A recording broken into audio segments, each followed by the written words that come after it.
Jithu Joseph സംവിധാനം ചെയ്ത മോഹൻലാൽ ചിത്രം ദൃശ്യത്തിലൂടെ മലയാള സിനിമാ ലോകത്ത് കടന്നുവന്ന നടിയാണ് അൻസിബ ഹസൻ. തട്ടമിടാതെയുള്ള ചിത്രങ്ങൾ ഫേസ്ബുക്കിൽ പോസ്റ്റ് ചെയ്തു എന്ന് ആരോപിച്ച അസഭ്യവർഷം തന്നെ സോഷ്യൽ മീഡിയയിൽ അൻസിബയ്ക്കെതിരെ ഉണ്ടായിട്ടുണ്ട്. തട്ടമിട്ടില്ലെങ്കിൽ നരകത്തിൽ പോകുമെന്നായിരുന്നു ചിലരുടെ വാദം. എന്നാൽ ഇതിനെതിരെ അൻസിബയുടെ പ്രതികരണം എന്ന രീതിയിൽ പല വാർത്തകളും പ്രചരിച്ചു. എന്നാൽ ഇത്തരം വാർത്തകൾ വ്യാജമാണെന്നും അത്തരത്തിലുള്ള ഒരു പ്രതികരണവും തന്റെ ഭാഗത്തുനിന്ന് ഉണ്ടായിട്ടില്ല എന്ന് അൻസിബ വ്യക്തമാക്കി. ഫേസ്ബുക്കിൽ പോസ്റ്റ് ചെയ്ത വീഡിയോയിലൂടെയായിരുന്നു അൻസിബയുടെ പ്രതികരണം. തട്ടമിട്ടില്ല എന്താണ് പ്രശ്നം? നരകത്തിൽ പോകില്ല, ബോളിവുഡിൽ ഉള്ളതെല്ലാം മുസ്ലിങ്ങളല്ലേ തുടങ്ങിയ പ്രസ്താവനകളൊന്നും താൻ എവിടെയും നടത്തിയിട്ടില്ല. ഇതുമായി ബന്ധപ്പെട്ട ഒരു കാര്യത്തെപ്പറ്റിയും ആരുമായും സംസാരിച്ചിട്ടില്ല. താൻ പറഞ്ഞിട്ടില്ലാത്ത കാര്യങ്ങൾ കേൾക്കുമ്പോൾ സങ്കടം തോന്നാറുണ്ടെന്നും ഇങ്ങനെയുള്ള കാര്യങ്ങൾ പറയാൻ മാത്രം വലിയ ആളൊന്നുമല്ല താനെന്നും അൻസിബ പറയുന്നു. ഒരു ചാനലിൽ സിനിമാ താരങ്ങളുടെ ഗോസിപ്പുകൾ ഹാസ്യരൂപേണ അവതരിപ്പിക്കുന്ന പ്രോഗ്രാമിൽ ഒരു സ്ത്രീ ബിക്കിനിയായിട്ട് സ്വിമ്മിംഗ് പൂളിൽ നിൽക്കുന്ന ചിത്രം തന്റെ ഫോട്ടോയാണെന്ന രീതിയിലാണ് കാണിച്ചത്. അത് കാണുന്നവരൊക്കെ അത് ഞാനാണെന്ന് വിചാരിക്കുമെന്നും അൻസിബ പറയുന്നു.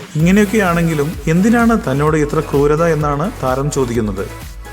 കൂടുതൽ സിനിമാ വാർത്തകൾക്കും വിശേഷങ്ങൾക്കും ഇപ്പോൾ തന്നെ സബ്സ്ക്രൈബ് ചെയ്യൂ മലയാളം ക്രിയേഷൻസ്.